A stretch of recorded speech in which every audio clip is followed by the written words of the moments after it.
નમસ્તે વિદ્યાર્થી મિત્રો, ધોરણ 9 પાઠ 15 જળ પરિવાર. હવે વિદ્યાર્થીઓ, આપણે આગળના વિડીયોમાં જોયું હતું કે નદી બેસિન અને જળ વિભાજક. ખાસ અમુક ટૉપિક યાદ રાખજો. નદી બેસિન કોને કહેવાય ને જળ વિભાજક, બરાબર છે કે એક જ નદી તંત્ર દ્વારા જે પ્રવાહ ક્ષેત્રમાંથી પસાર થાય એટલે નદી બેસિન કહે.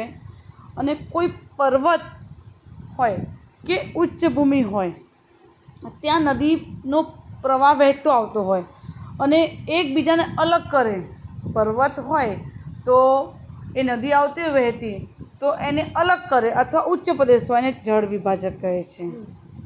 વિદ્યાર્થીઓ, આપણે જળ પરિવારના 2 ભાગ જોયા હતા, હિમાલય નદીઓ અને દ્વીપકલ્પીય નદીઓ.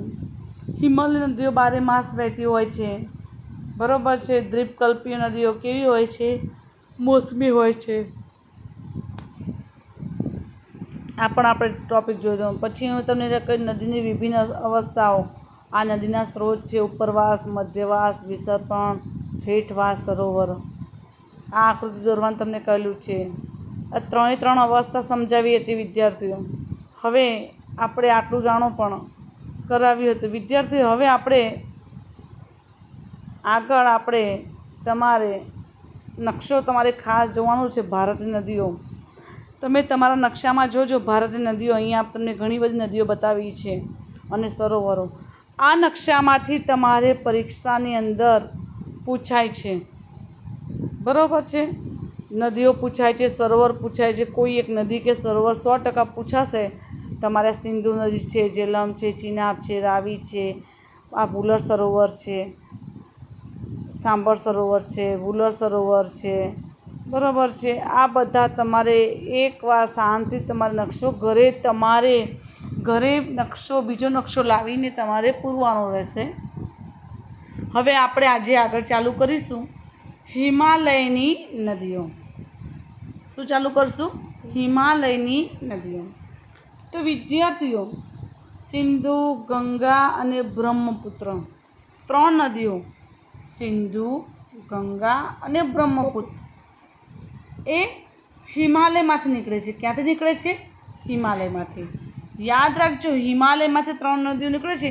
એટલે આ નદીઓ લાંબી છે. કેવી છે? લાંબી છે. કારણ કે હિમાલયમાંથી નીકળે અને છેલ્લે નીચે સરોવરને મળે, દરિયાને મળે. એટલે આ નદીઓ કેવી છે?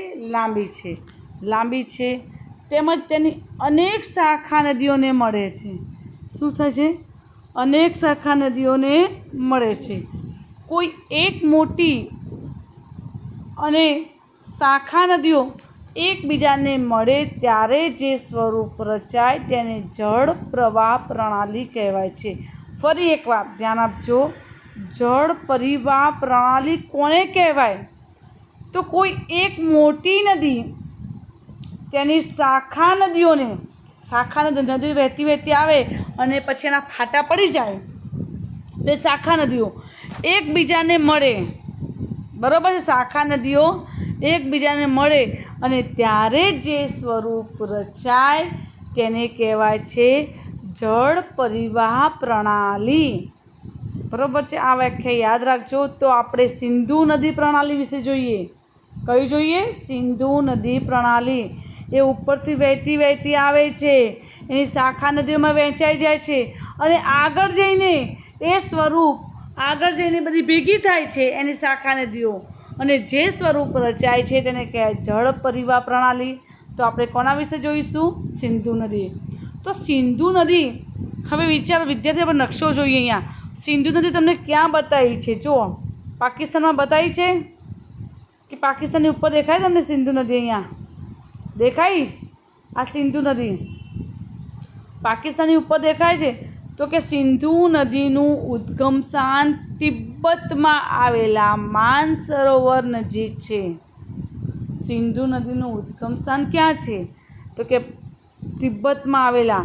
અહીંયા જો સિંધુ નદી અહીંયા તિબ્બતમાં આવેલા માનસરોવરથી થાય છે. તિબ્બતમાં આવેલા અહીંયાથી થાય છે સિંધુ નદી. તો અહીંથી વહેતી અહીંયા તિબ્બત આવેલું છે, ત્યાંથી સિંધુ નદીનું ઉદ્ગમ સ્થાન છે. તો કે છે સિંધુ નદીનું ઉદ્ગમ સ્થાન તિબ્બતમાં આવેલા માનસરોવર નજીક છે. પ્રથમ તે પશ્ચિમમાં વહી ઉત્તર પશ્ચિમ તરફ ગતિ કરે છે. પહેલાં એ કઈ બાજુ વહે છે? પશ્ચિમ તરફ. જો અહીંયા તિબ્બતમાંથી એનું ઉદ્ગમ સ્થાન છે. હવે ઉત્તર, દક્ષિણ, પૂર્વ અને પશ્ચિમ, તો પશ્ચિમ તરફ વહે છે. જો અહીંયા બાજુ વહે છે. તો પ્રથમ તે પશ્ચિમમાં વહી ઉત્તર તરફ પશ્ચિમ તરફ ગતિ કરે છે. આમ તે લદ્દાખ કેન્દ્ર શાસિત પ્રદેશ છે ને, એ લેહ જિલ્લામાં પ્રવેશે છે. લદ્દાખમાં તમે લદ્દાખમાં જાઓ તો ત્યાં સિંધુ નદી લેહ જિલ્લામાં પ્રવેશ કરે. એ દુર્ગમ કોતરોનું નિર્માણ કરે છે. અહીં દુર્ગમ વિસ્તાર છે, પર્વતો છે, એટલે કે કોતરોનું નિર્માણ કર્યું. પર્વતો કોતર નિર્માણ કર્યું છે. અહીં જાસ્કર, નુબ્રા, શોક, હુંજા જેવી નદીઓ મળે છે. આ યાદ રાખજો, પૂછાય છે. કઈ? જાસ્કર, નુબ્રા, શોક, હુંજા. સિંધુ નદી પાલસ્તીન તેમજ ગિલગિટ ક્ષેત્રમાં વહી અટક આગળ પર્વતીય ક્ષેત્રમાંથી બહાર નીકળે છે. સતલુજ, બિયાસ, રાવી, ચિનાબ, ઝેલમ આ તેની બધી મળતી શાખાઓ નદી છે. આ પાંચેય નદીઓ પાકિસ્તાનના મિઠાનકોટ પાસે સિંધુને મળે છે. યાદ રાખજો, આ બધી નદીઓ એની જ છે. અને એ પાંચેય નદીઓ પાકિસ્તાનના મિઠાનકોટ પાસે કોને મળે છે? સિંધુને મળે છે. આ બધી નદીઓનો સંયુક્ત પ્રવાહ દક્ષિણ તરફ વહી છેવટે પાકિસ્તાન થઈ અરબ સાગરને મળે છે. આ નદી મેદાન પ્રદેશમાં મંદ પ્રવાહ વહે છે. આ નદી બેસિનનો ત્રીજો ભાગ ઉત્તર ભારતના જમ્મુ કાશ્મીરના પર્વતીય ક્ષેત્રોમાં આવેલો છે. તો વિદ્યાર્થીઓ, આપણે આ હિમાલયની નદીઓ જોઈ. હવે આપણે આગળ ગંગા નદીનું પ્રણાલી જોઈશું. તો વિદ્યાર્થીઓ, તમને આટલું જાણવું ગમશે. તો સિંધુ નદીની જે લંબાઈ છે એ 2900 કિલોમીટર છે. સિંધુ નદી પાણીમાં વહેંચણી માટે 1960 પાકિસ્તાન સાથે વહેંચણી કરાર કરવામાં આવ્યો છે. તે અનુસાર તેના જળ જથ્થામાંથી ભારતમાં ખાલી ફક્ત 20% જળનો ઉપયોગ કરે છે. સતલુજ, રાવી, બિયાસ આ જળના ઉપયોગથી પંજાબ, હરિયાણા, રાજસ્થાન, દક્ષિણ પશ્ચિમ ક્ષેત્રોમાં શક્ય બની છે. ગંગા નદી પ્રણાલી. ગંગા નદી પ્રણાલી તો હિમાલયના ગંગોત્રી હિમ નદીમાંથી નીકળી ભાગીરથી, અલકનંદા, કયું? ભગીરથી, અલકનંદા, દેવપ્રયાગ, પરસ્પર ઉત્તરાખંડની અંદર મળે છે. પહાડી પ્રદેશો છોડી ગંગા હરિદ્વારમાં આગળ વહી મેદાની પ્રદેશમાં પ્રવેશે છે. હિમાલયમાંથી આવતી અનેક નદીઓ ગંગા નદીને મળે છે કે છે, જેમ કે યમુના, ધાંગધ્રા, ગંડક, કોસી છે. હિમાલયમાંથી યમુના નીકળે છે. આ ગંગા નદી જમણી બાજુ વહી અલ્હાબાદ પાસે ગંગામાં ભળી જાય છે. ધાંધ્રા, ગંડક, કોશીનું મૂળ નેપાળમાં છે. ધાંધ્રા, ગંડક, કોશીનું મૂળ ક્યાં છે? નેપાળમાં છે. તેના કારણે ઉત્તર મેદાની પ્રદેશમાં દર વર્ષે પૂરનો પ્રકોપ જોવા મળે છે. કેટલાક વિસ્તારોમાં ભારે જાનમાલની હાનિ થાય છે. તેમ છતાં આ નદીઓ રચાયેલા ફળદ્રુપ કાંપના મેદાનથી ભારતના કૃષિ ક્ષેત્રે સમૃદ્ધિ પ્રાપ્ત થઈ શક્યું છે. દ્વીપકલ્પીય ઉચ્ચ પ્રદેશમાંથી નીકળી કેટલીક નદીઓ ચંબલ છે, બેતવા છે, યમુના અને સોણ નદીને મળે છે. સાંભળજો, દ્વીપકલ્પીય ઉચ્ચ પ્રદેશમાં નીકળીને કેટલીક નદીઓ ચંબલ, બેતવા, યમુના, સોણ, ગંગા નદીને મળે છે. આ નદીઓ કેવા?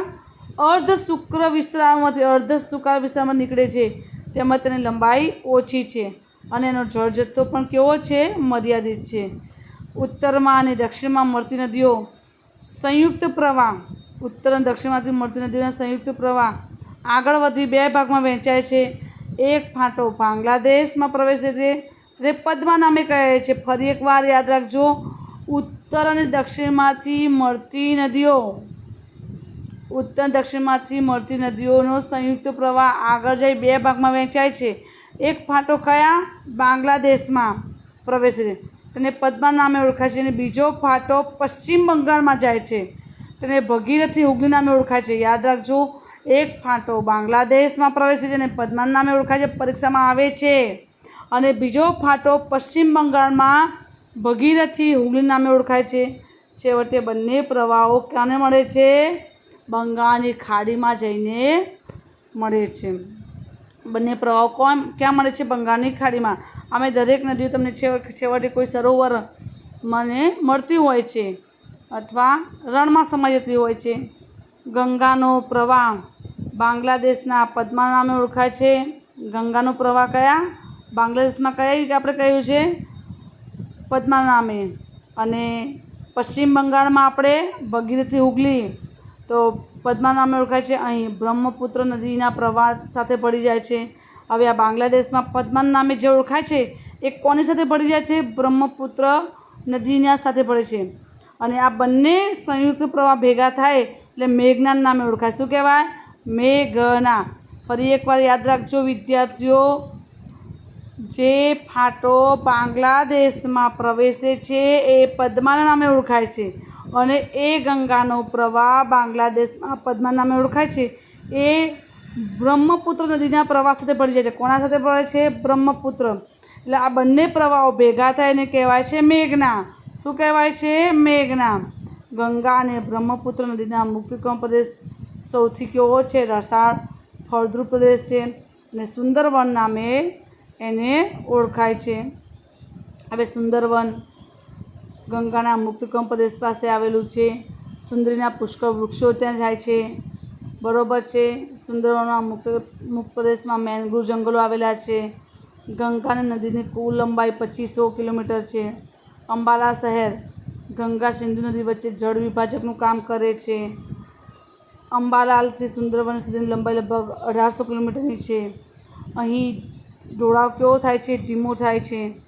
અંબાલા સમુદ્ર સપાટીથી 300 મીટરની ઊંચાઈએ છે. સુંદરવન સમુદ્ર સપાટી નજીક છે. ગણતરીએ વિચાર પ્રત્યેક 6 કિલોમીટરે 1 મીટરનો ઢોળાવ ઓછો થાય છે. અહીં નદીનું વિસર્જન પણ જોવા મળે છે. વિદ્યાર્થીઓ, હવે આપણે બ્રહ્મપુત્ર નદી વિશે જોઈએ. બ્રહ્મપુત્ર નદીની પ્રણાલી. તો બ્રહ્મપુત્ર નદી તિબ્બતમાં આવેલા માનસરોવરોની પૂર્વમાંથી અને સિંધુનું સતલુજના મૂળથી નજીક નીકળે છે. બ્રહ્મપુત્રને ક્યાંથી નીકળે છે? તિબ્બતમાં આવેલા માનસરોવરના પૂર્વમાંથી સિંધુ અને સતલુજના મૂળના નજીકથી નીકળે છે. તેની વધુ પ્રવાહની લંબાઈ ભારતની બહાર છે. આ નદી હિમાલયની શ્રેણીની સમાંતર પૂર્વમાં વહે છે. નાબ ચાબરવા પાસે અંગ્રેજી યુ આકારે વળાંક લઈ, યાદ રાખજો, નામ ચાબરવા આગળ, નામ ચાબરવા પાસે અંગ્રેજી યુ આકારનો વળાંક લઈ પાછી ભારતમાં અરુણાચલ પ્રદેશમાં પ્રવેશે છે. અને અહીં તે દિહાંગ નામે ઓળખાય છે.